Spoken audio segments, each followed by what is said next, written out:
മറ്റൊന്ന് ഇന്ന് നടക്കുന്ന ആവേശകരമായ ഒരു മത്സരം നമ്മൾ കാത്തിരിക്കുന്നത് ഇംഗ്ലണ്ട് നോർവേ പോരാട്ടമാണ്. തുല്യ ശക്തികൾ എന്ന് നമുക്ക് പറയേണ്ടി വരും. ബ്രസീലിനെ തോൽപ്പിച്ചുകൊണ്ട് നോർവേ എത്തുകയാണ്. ഇംഗ്ലണ്ട് ഈ ടൂർണമെന്റിലുടനീളം മികച്ച ഫോമിലാണ്. അപ്പോൾ അതുകൂടി നമുക്കൊന്ന് പരിശോധിക്കാം. ഫൈസൽ ഹംസ തുടരുന്നുണ്ട്.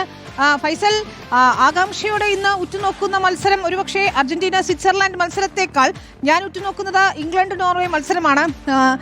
രണ്ട് ടീമുകളും ഇത്തവണ ലോകകപ്പിൽ വലിയ പ്രതീക്ഷയോടെ മുന്നേറുന്നവരാണ്. ഹാരി കെയ്ൻ, ഹാളണ്ട് ഇരുവരും ഏറ്റുമുട്ടുന്നു എന്നുള്ള പ്രത്യേകതയുണ്ട്. നോർവേ കുറച്ചുകൂടി ഫേവറിറ്റുകളായി മാറിയിരിക്കുന്നു.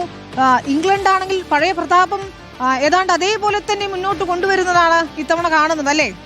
തീർച്ചയായും വിനീത, അങ്ങനെ തന്നെയാണ്. കാരണം നോർവേയും ഇംഗ്ലണ്ടും പരസ്പരം ഏറ്റുമുട്ടുമ്പോൾ കളിക്കളത്തിലാണെങ്കിലും പുറത്താണെങ്കിലും, പ്രത്യേകിച്ച് കളിക്കളത്തിൽ ഓരോ താരങ്ങളുടെയും പൊസിഷനിലെയും താരങ്ങളെ നമ്മൾ പരിശോധിക്കുമ്പോൾ തുല്യശക്തികളുടെ ഒരു പോരാട്ടം എന്ന് തന്നെ പറയേണ്ടി വരും. ഫോർമേഷനിലേക്ക് വരികയാണെങ്കിൽ 4-3-3 എന്ന ശൈലിയിൽ തന്നെ ആയിരിക്കും. അതൊരു പക്ഷേ മിഡ്ഫീൽഡിന് സ്ട്രോങ് നിൽക്കാൻ വേണ്ടി പലപ്പോഴും സ്വിഫ്റ്റ് ചെയ്യാൻ പോലും കഴിയുന്ന ഒരു ഫോർമേഷനായിട്ടാണ് നോർവേ ഈ ടൂർണമെന്റിൽ കളിക്കുന്നത്. മറുവശത്ത് 4-2-3-1 എന്ന പതിവ് ശൈലിയിൽ തന്നെ ഇംഗ്ലണ്ടും കളത്തിലിറങ്ങും. ഈ രണ്ട് താരങ്ങൾ ഇന്ന് എല്ലാവരും ഉറ്റുനോക്കുന്ന രണ്ടുപേർ ഇവരായിരിക്കും എന്നുള്ള കാര്യത്തിൽ യാതൊരു സംശയവുമില്ല. ഒരു ഭാഗത്ത് ഹാരി കെയ്നുണ്ട്, മറുവശത്ത് എർലിംഗ് ഹാളണ്ട് ഇതിനോടകം തന്നെ 7 ഗോളുകൾ നേടിക്കഴിഞ്ഞു എന്നുള്ളതാണ് ഈ ലോകകപ്പിലെ ഗോൾഡൻ ബോട്ടിനായുള്ള പോരാട്ടത്തിലുണ്ട്. മറുവശത്ത് ഹാരി കെയ്ൻ തൊട്ടു പിന്നിലുണ്ട്, 6 ഗോളുമായി ഹാരി കെയ്നും ഉണ്ട്. അതായത് ഈ ലോക ഫുട്ബോളിലെ തന്നെ ഏറ്റവും അപകടകാരികളായിട്ടുള്ള 2 സ്ട്രൈക്കർമാർ, ഒരാൾ ജർമ്മൻ ലീഗിലും മറ്റൊരാൾ പ്രീമിയർ ലീഗിലും കളിക്കുന്നു എന്നുള്ളതാണ്. ഹാരി കെയ്ൻ ജർമ്മൻ ലീഗിലാണ്, ഹാളണ്ട് പ്രീമിയർ ലീഗിൽ കളിക്കുന്നു. നമുക്കറിയാം അവരുടെ സ്കോറിംഗ് മികവ്. ഇപ്പോൾ ഹാളണ്ടിൻ്റെയൊക്കെ നമ്മൾ കണ്ടതാണ് ബ്രസീലിനെതിരെ എങ്ങനെയാണ് കണ്ടത് എന്നുള്ളത്. അദ്ദേഹത്തിൻ്റെ ബൂട്ടിലേക്കോ തലയിലേക്കോ വരുന്ന ഒരു പന്ത് മതി മത്സരത്തെ ഗതി തന്നെ നിർണ്ണയിക്കാനുള്ളതാണ്.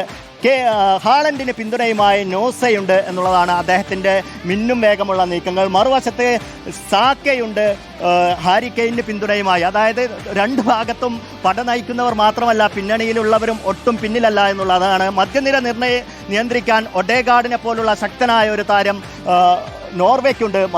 ബെല്ലിംഗാമിനെ നമ്മൾ ഒരിക്കലും വില കുറച്ച് കാണരുത്. ഈ ടൂർണമെന്റിൽ ഇതിനോടകം തന്നെ 4 ഗോൾ നേടിക്കഴിഞ്ഞു. അപ്പോൾ മധ്യനിരയിലും ഇരു ടീമുകളും ബലാബലമാണ്, ഒപ്പത്തിനൊപ്പമാണ് എന്ന് പറയേണ്ടി വരും.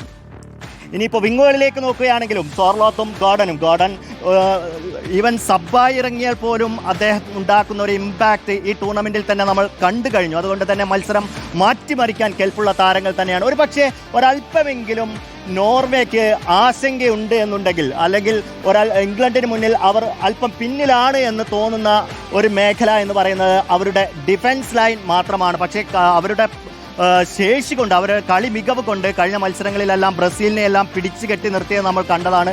അതുകൊണ്ട് തന്നെ അത്തരം ആശങ്കകൾക്ക് വകയില്ല. പക്ഷേ താരങ്ങളുടെ ഒരു ഇൻഡിവിജ്വൽ പെർഫോമൻസ് എടുത്ത് നോക്കുമ്പോൾ അവിടെ മാത്രം ഇംഗ്ലണ്ടിന് ഒരല്പം മേൽക്കൈ ഉണ്ട് എന്ന് പറയേണ്ടി വരും. എന്തായാലും തുല്യശക്തികൾ തമ്മിലുള്ള ഒരു പോരാട്ടം. ഗ്രൗണ്ടിലെ ഓരോ പൊസിഷനിലും പരസ്പരം മാറ്റുരയ്ക്കാവുന്ന, ആർക്കാണ് മേധാവിത്വം ഒരല്പം മുൻതൂക്കം എന്ന് പറയാൻ സാധിക്കാത്ത തരത്തിലുള്ള താരങ്ങൾ ഏറ്റുമുട്ടുന്ന ഒരു പോരാട്ടം തീപാറും എന്നുള്ള കാര്യം ഉറപ്പാണ് വിനീത. ശരി, അതുപോലെ തന്നെ തുല്യശക്തികളുടെ ഒരു പോരാട്ടം എന്ന് തന്നെ പറയണം. അതിൽ നമ്മൾ ആകാംക്ഷയോട് ഉറ്റുനോക്കുന്നത് ഹാരി കെയ്നിലേക്കും ഹാളണ്ടിലേക്കുമാണ്. ആര് തൂക്കും ഈ കളി എന്നത് ആരാധകർ ആകാംക്ഷയോടെ ഉറ്റുനോക്കുകയാണ്. താരതമ്യം വേണ്ട എന്നാണ് ഹാരി കെയ്ൻ പറയുന്നത്. ഇംഗ്ലീഷ് ക്ലബായ മാഞ്ചസ്റ്റർ സിറ്റിക്ക് വേണ്ടി കളിക്കുന്ന നോർവീജിയൻ സൂപ്പർ താരം എർലിംഗ് ഹാളണ്ട് ഇംഗ്ലണ്ടിനെതിരെ ഇറങ്ങുന്നു എന്നത് കൂടി ഈ കളിയുടെ ഹൈലൈറ്റ് ആണ്. നോക്കൂ, ഹാരി കെയ്നും ഒപ്പം എർലിംഗ് ഹാളണ്ടും. ഹാരി കെയ്നെ സംബന്ധിച്ചിടത്തോളം പരിചയസമ്പത്തുണ്ട്.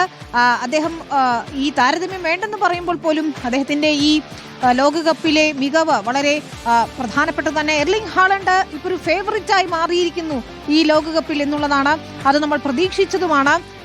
ഈ ലോകകപ്പിൽ ഇരുവരുടെയും കളി മികവിലേക്ക് കൂടി പോയാൽ ഒരു പ്ലേ മേക്കർ സ്ട്രൈക്കറായിട്ടുള്ള ഹാരി കെയ്ൻ 6 ഗോളുകളാണ് ഇതുവരെ നേടിയിട്ടുള്ളത്. ഒരു അസിസ്റ്റും ഉണ്ട്.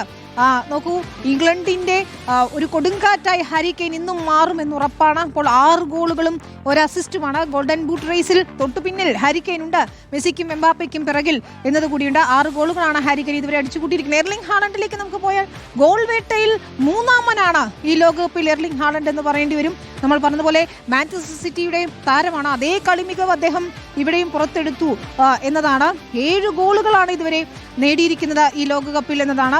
ഈ ലോകകപ്പിലെ ടോപ്പ് സ്കോറർമാർക്കുള്ള ഗോൾഡൻ ബൂട്ട് റേസിലെ മുന്നണി പോരാളികളാണ് ഹാരി കെയ്നും എർലിംഗ് ഹാലണ്ട്. ഞാൻ പറഞ്ഞതുപോലെ മികച്ച ഫോമിലാണ് രണ്ട് താരങ്ങളും. ഹാലണ്ടിനെ പൂട്ടാൻ ഇംഗ്ലണ്ടിനാകുമോ എന്നത് ഈ മത്സരത്തിൽ ഏതായാലും നിർണായകമാകും. ബ്രസീലിനെതിരെയൊക്കെ എർലിംഗ് ഹാലണ്ടിന്റെ ഒരു മികവ് നമ്മൾ കണ്ടതുമാണ്. പക്ഷേ ഇംഗ്ലണ്ടിന്റെ പരിചയ സമ്പത്ത് കഴിഞ്ഞ മത്സരത്തിലൊക്കെ പിറകിൽ നിന്നെങ്കിലും കുതിച്ചു കയറി വരുന്ന ആ പരിചയ മികവ് കൊണ്ട് തന്നെ കളിയെ തങ്ങളുടെ വശത്താക്കുന്ന ഇംഗ്ലണ്ടിനെയാണ് കണ്ടത്. അതുകൊണ്ട് അർജന്റീന സ്വിറ്റ്സർലൻഡ് മത്സരത്തെക്കാൾ ഒരുപക്ഷെ ആരാധകർ ആകാംക്ഷയോടെ കാത്തിരിക്കുന്നത്, ഫുട്ബോൾ പ്രേമികൾ ആകാംക്ഷയോടെ കാത്തിരിക്കുന്നത് ഇംഗ്ലണ്ട് നോർവേ മത്സരത്തിന് തന്നെയായിരിക്കും.